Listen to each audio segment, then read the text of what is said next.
Aloe vera বা ঘৃতকুমারী অ্যালোভেরার অনেক উপকার আছে, আমরা অনেকেই জানি, কিন্তু এটা কিভাবে আমরা আমাদের চুলে স্কিনে ব্যবহার করব এই প্রসেসটা অনেকেরই জানা নেই। আজ আমি এই ভিডিওতে তোমাদের সঙ্গে শেয়ার করব কিভাবে তোমরা অ্যালোভেরা তোমাদের চুলে ব্যবহার করবে। আর এই অ্যালোভেরা তোমরা যদি তোমাদের চুলে ব্যবহার করো, চুল অনেক সুন্দর হয়ে যাবে। তোমাদের যদি প্রচুর পরিমাণের চুল উঠতে থাকে, মুঠো ভর্তি চুল ওঠার যে সমস্যাটা রয়েছে, এটা কিন্তু এই অ্যালোভেরা দূর করে দেবে।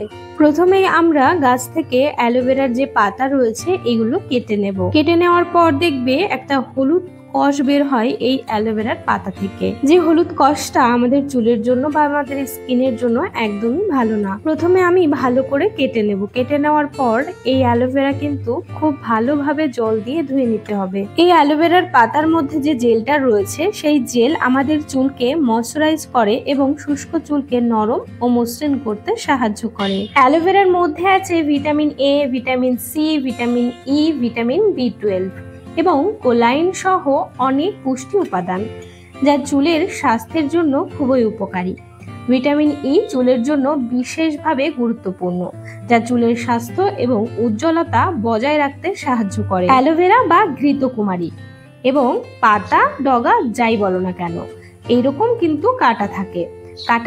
কাটাগুলোকে অবশ্যই তোমরা কেটে ফেলে দেবে। তারপর 5 থেকে 10 মিনিট এমনি রেখে দিতে পারো, যাতে এই হলুদ কষটা বেরিয়ে যায়। তারপরে অনেকটা জল দিয়ে এইভাবে ভালো করে ধুয়ে নেবে। অ্যালোভেরা গুলোকে ভালোভাবে ধুয়ে নেওয়ার পর এই পাতার মধ্যে যে জেলিটা রয়েছে, সেই জেলিটা আমাদের বের করে নিতে হবে। যখন কোনো কচি একদম ছোট ছোট পাতা নেবে, দেখবে খোসাগুলো খুব পাতলা হয়।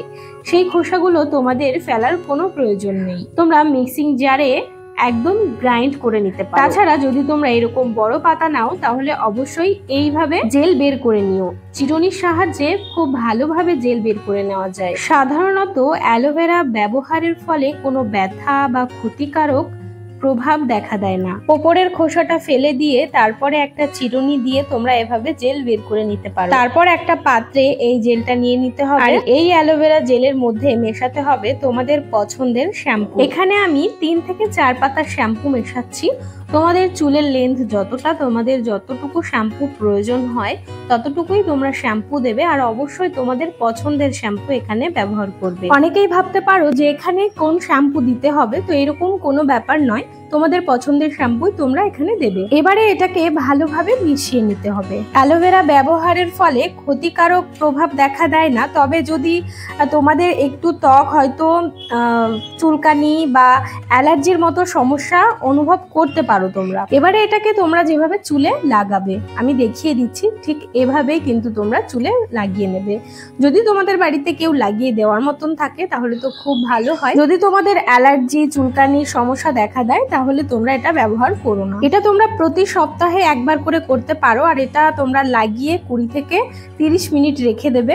অবশ্যই বাড়িতে এই রেমেডিটি ট্রাই করে দেখো, আশা করছি তোমরা ভালো রেজাল্ট পাবে। এটা আমি নিজেও করি, নিজে করে তোমাদের সঙ্গে শেয়ার করলাম।